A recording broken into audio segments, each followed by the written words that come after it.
Buenos días.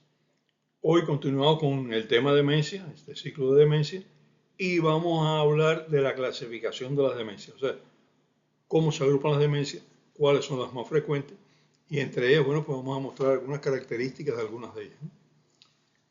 Ante todo, veamos un grupo de demencias que se conoce como demencias corticales, demencias degenerativas o demencias primarias. Estas demencias, la primera característica que tiene es que son irreversibles, o sea, cuando comienzan, no hay manera de detenerlas. Son progresivas, van empeorando.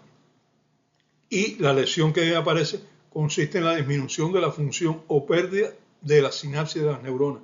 Recuerden, ya hablamos de sinapsis de neuronas en uno de los programas de premio Nobel. Bueno, pues esta sinapsis, la unión entre una neurona y otra, el paso de información por el sistema nervioso, esa red tan maravillosa que es la que nos permite a mí estar hablando y a ustedes estar escuchándome aquí ahora, eso se lesiona. Se pierde el contacto entre neuronas y esto afecta, o sea, esto es afectado por alteraciones del metabolismo de las neuronas. Es decir, las demencias corticales degenerativas o primarias tienen como mecanismo principal, por diferentes causas, la afectación del paso de información de una neurona a otra por alteraciones en cuanto a la unión de las neuronas, la sinapsis. Incluso hay un video muy corto por ahí también de sinapsis. Pueden buscarlo. ¿Cuál es la más frecuente de ellas? Bueno, pues la más frecuente de todas las demencias, enfermedad de Alzheimer. De un 65 o 70% de todas las demencias a nivel mundial son Alzheimer. Es la más frecuente. La enfermedad de Pick, que hablaremos mucho de ella después, tenemos un programa para la enfermedad de Pick, es frecuente.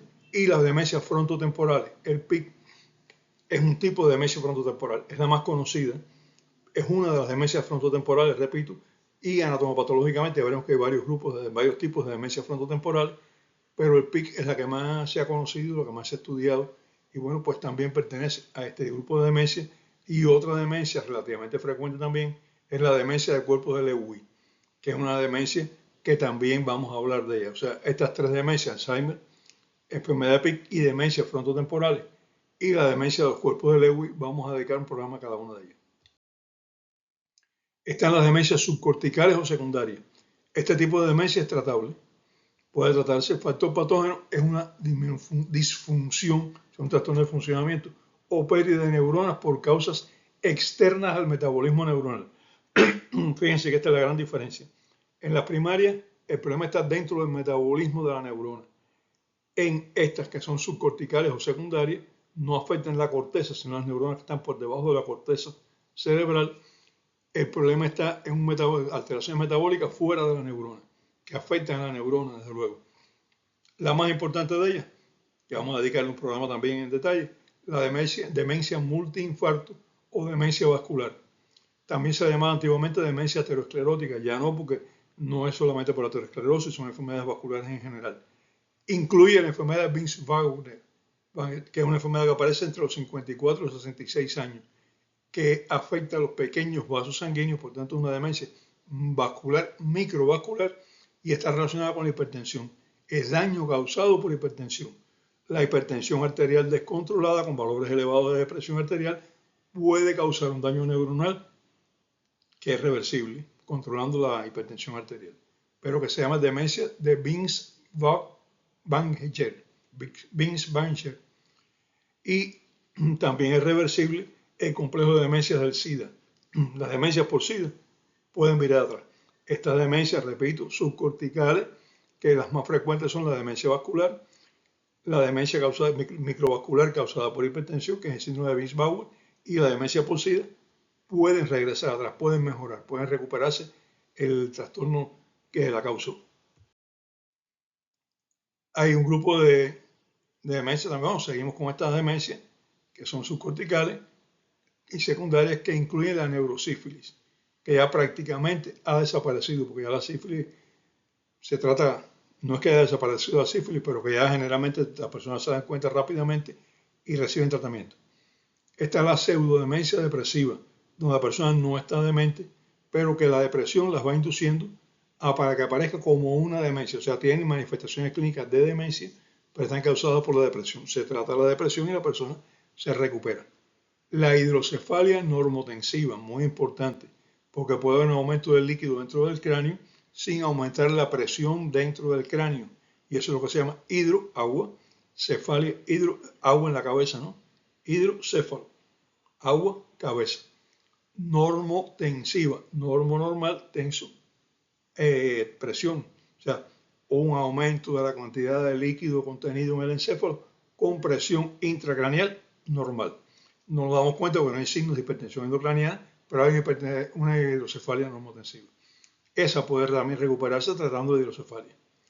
Los estados de confusión aguda o delirio se puede ver incluso con consumo de droga, con consumo de alcohol se puede ver también, son susceptibles de tratamiento. El hipotiroidismo, muy importante. ¿Por qué es muy importante? Porque a veces tenemos una persona hipotiroidea, ya hablé de esto cuando hablamos en el ciclo de endocrinología de hipotiroidismo, recuerden también, pues esas personas nos confundimos y tienen síntomas que nosotros no nos damos cuenta de qué cosa es. Tienen síntomas que a veces lo vemos lento, cansado, que habla poco y decimos está deprimido o está deprimida porque es más frecuente en mujeres y lo que tenía realmente un hipotiroidismo con una tabletica se resuelve, ¿no? Y no estamos haciéndole caso. Cuidado, ya yo hice la anécdota cuando aquello de una paciente que yo conocía, que la mamá de un paciente hospitalizado, que ella hablaba conmigo porque el hijo estaba allí con una hepatitis y el hijo evolucionando y ella muy preocupada con la hepatitis del hijo. Y entonces un día hicimos cierta amistad, una señora muy amable, anciana, que es muy preocupada con su único hijo. Y entonces yo hice mucho, muy noble, muy buena. Hablaba lentamente, pero... Y entonces me dice, doctor, quiero cuando usted tenga una oportunidad después que me vea.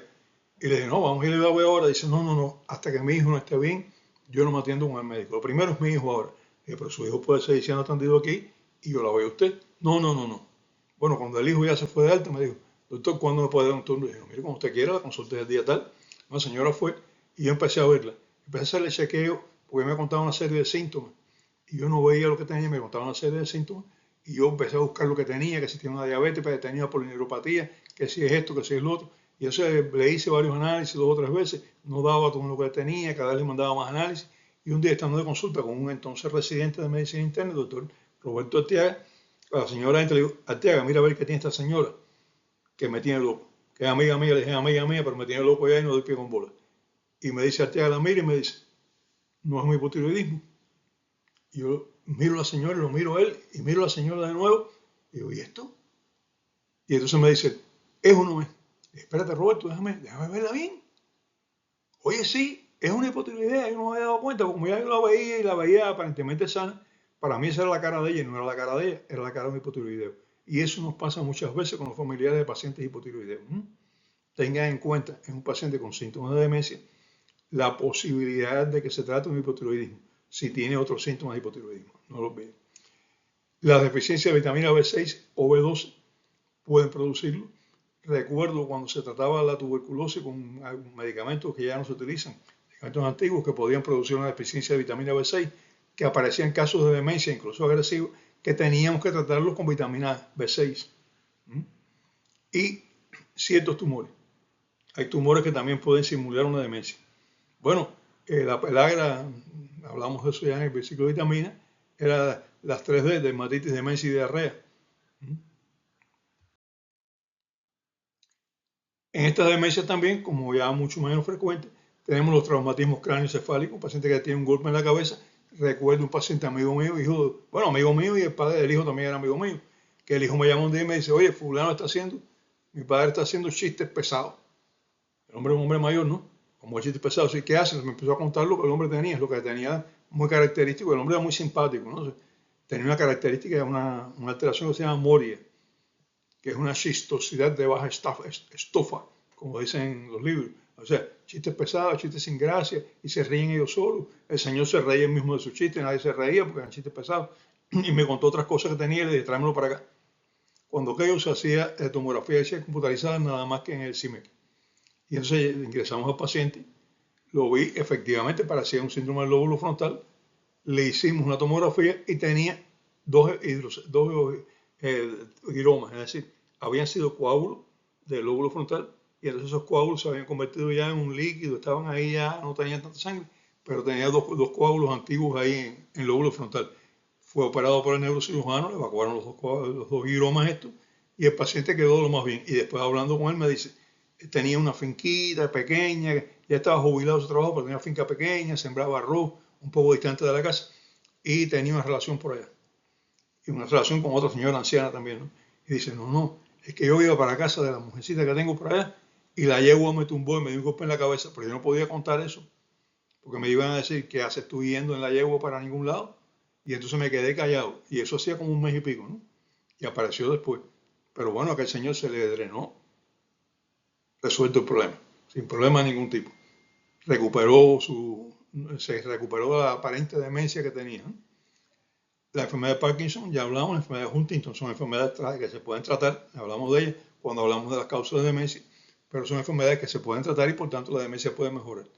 La enfermedad de Creutzfeldt-Jakob es secundaria, pero, y esta es importante, no tiene tratamiento. Ya hablaremos de ella, la enfermedad relacionada con las vacas locas, una enfermedad de priones, pero que no es, las vacas locas es la misma enfermedad, priones también, pero en las vacas, y la enfermedad que fue Jacob es en seres humanos, y puede transmitirse de vacas a seres humanos.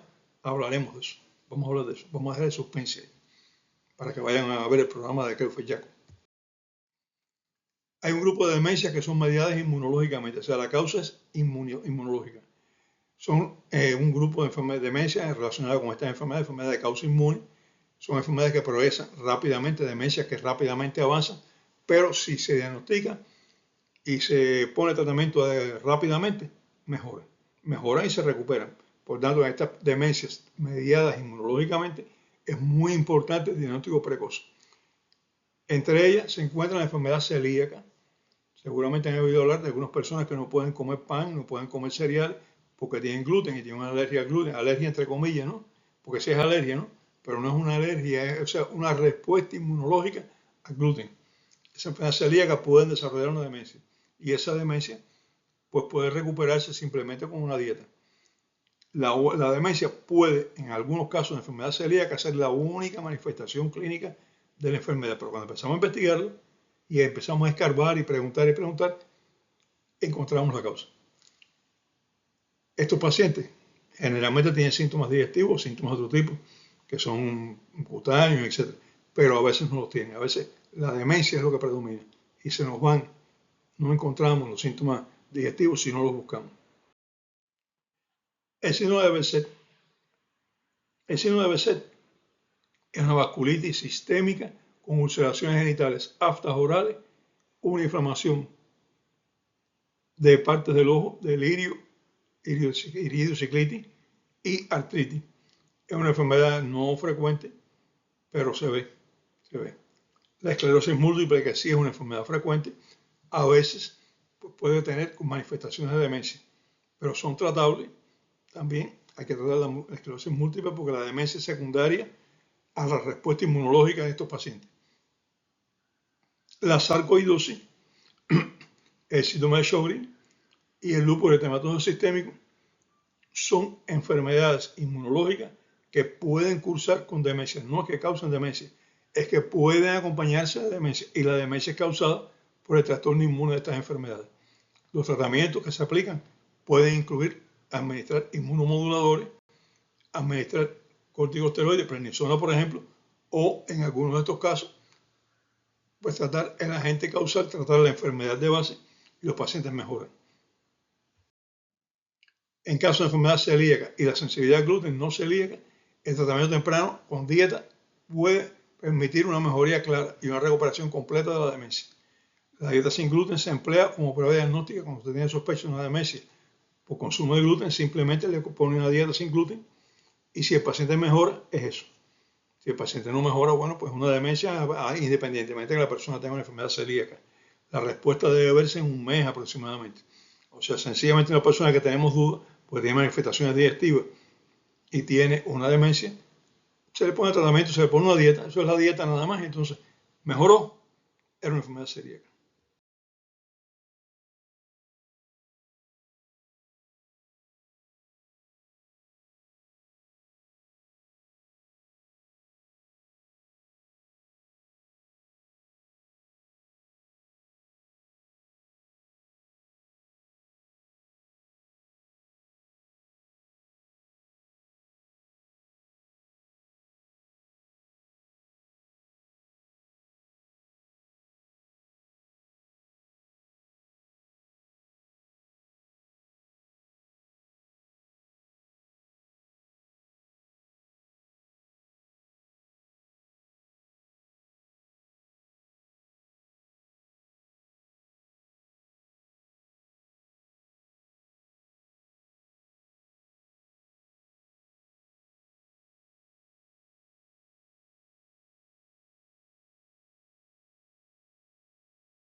no mejoró.